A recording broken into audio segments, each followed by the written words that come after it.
Shalom saudara, kita jumpa lagi dalam program Kamu Dikasihi. Saudara sukacita?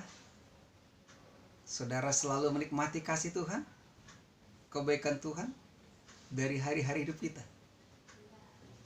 Oh, aku sekarang lagi sakit. Aku sekarang lagi lemah.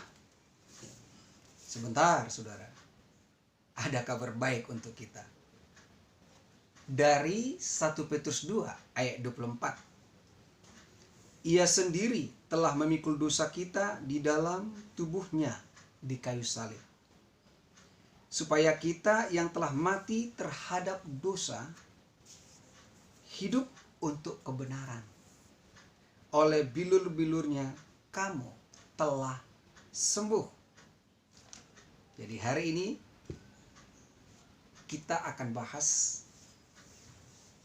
oleh bilur-bilurnya kamu telah sembuh. Bukan akan, bukan sedang, tapi telah. Siapa yang menyembuhkan? Yesus sendiri telah memikul dosa kita di dalam tubuhnya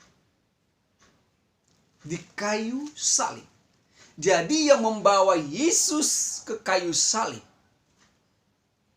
yang membuat Yesus disalibkan, yang membuat tubuhnya dicambuk, kepala diberi mahkota duri, tangan dan kaki dipaku, lambung ditusuk, adalah karena Yesus telah memikul dosa dunia ini, dosa saudara dan saya. Jadi saudara tidak memikul dosa itu lagi. Saudara tidak hidup lagi di dalam dosa, saudara tidak tinggal lagi dalam dosa, karena Kristus sudah mengambil alih dosamu di dalam tubuhnya, dibawa di kayu salib, dipakukan di sana, diselesaikan di sana. Itu sebabnya Yesus berkata, sudah selesai. It is finished. Tetelestai. Apa yang sudah diselesaikan oleh Tuhan, jangan katakan belum selesai. Apa yang sudah dikerjakan Tuhan dengan sempurna, saudara tinggal mempercayainya, menerimanya dengan iman. Karena ia sendiri telah memikul dosa kita di dalam tubuhnya di kayu salib. Di sana terjadi pertukaran, saudara. Pertukaran dari kematian kepada kehidupan. Pertukaran dari gelap kepada terang. Pertukaran dari penghukuman kepada pembenaran. Pertukaran dari kebinasaan kepada hidup yang kekal. Sadarilah itu.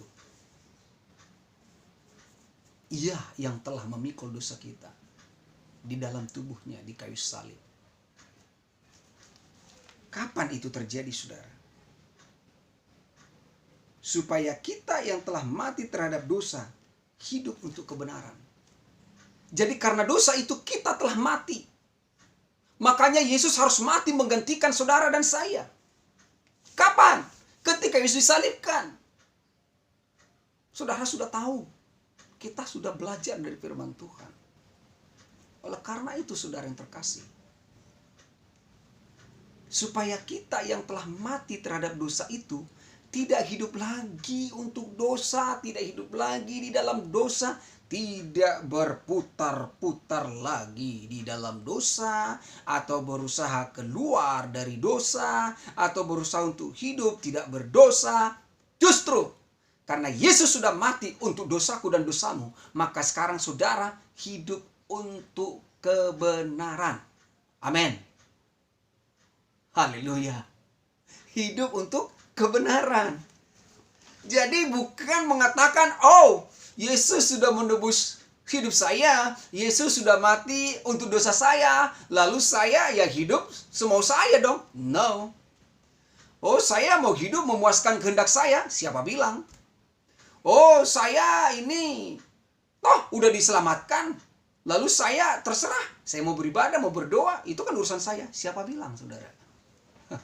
Justru kalau saudara mengetahui kebenaran, kalau saudara mengenal kasih Tuhan itu, Yesus itu mati supaya kita hidup untuk kebenaran. Jadi saudara yang sudah menerima karya Yesus Kristus dalam hidup saudara, mengakui itu, maka itu akan terlihat, terwujud lewat kehidupan saudara dan saya, keseharian kita.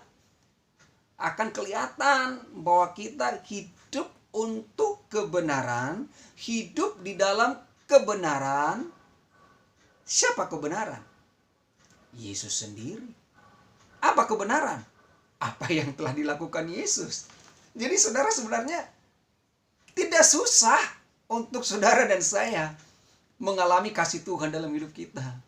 Agama sendiri, ya mungkin mohon maaf pengajar-pengajar yang membuat kita susah, yang membuat kita berputar-putar, yang membuat kita harus melakukan A sampai Z, tapi ternyata saudara tidak pernah mendapatkan nilai yang memuaskan. Why? Karena hanya Yesus yang bisa mengerjakannya dengan memuaskan Bapa sempurna untuk saudara dan saya, dan Bapa berkenan untuk itu, sehingga saudara pun diberkenan oleh Bapa karena engkau sudah berpindah dan sekarang hidup untuk kebenaran, hidup di dalam kebenaran, melakukan kebenaran. Kenapa? Karena kebenaran sudah ada di dalam saudara. Otomatis dong, secara natural kebenaran itu akan mengalir.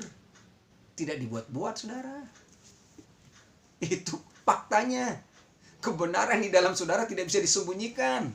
Dia akan muncul. Dia akan berbuah.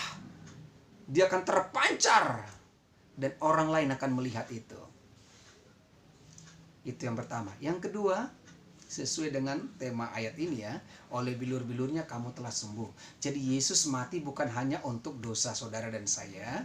Saudara juga di dalam penderitaan Kristus itu sudah dilukiskan di dalam nubuatan kitab Yesaya bahwa dia menanggung semuanya itu adalah untuk kita. Supaya oleh bilur-bilurnya kamu telah disembuhkan. Jadi kamu telah disembuhkan, sembuh dari penyakit, dari kelemahan kita. Percaya dan terima. Dengan iman kita terima. Ya Tuhan, aku sudah sembuh di dalam Kristus. Jangankan kesembuhan, sorga pun diberikan. Jangankan kesehatan, hidup yang kekal pun diberikan. Kalau kita sudah di dalam kebenaran, kebenaran itu sudah memerdekakan kita, menyembuhkan kita, memulihkan kita, memberkati kita. Jadi apapun penyakitmu pada hari ini, apapun kelemahan tubuhmu pada saat ini, apapun yang menjadi seperti beban penderitaan di dalam fisik saudara, dimanapun engkau sobat yang bisa mendengarkan kabar baik ini, kamu dikasihi. Karena Tuhan mengasihimu, Dia yang mengejar kamu.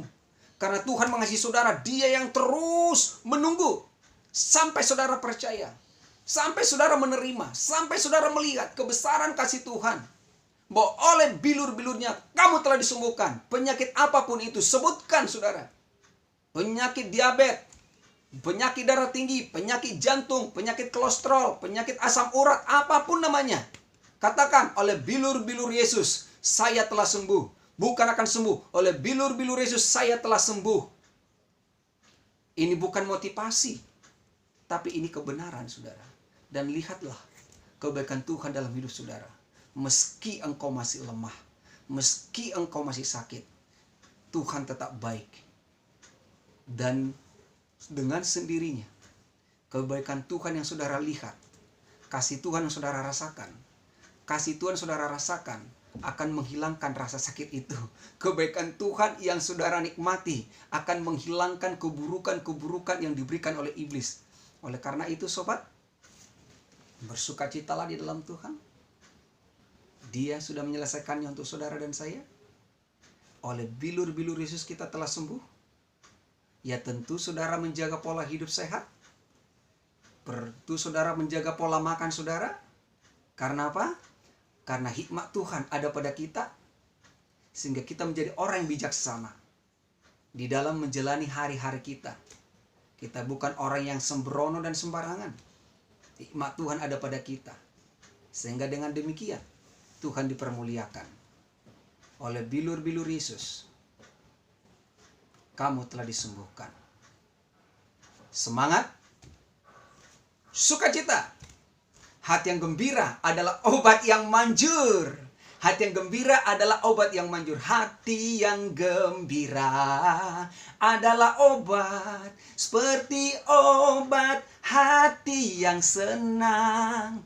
Tapi semangat yang patah keringkan tulang. Hati yang gembira Tuhan senang.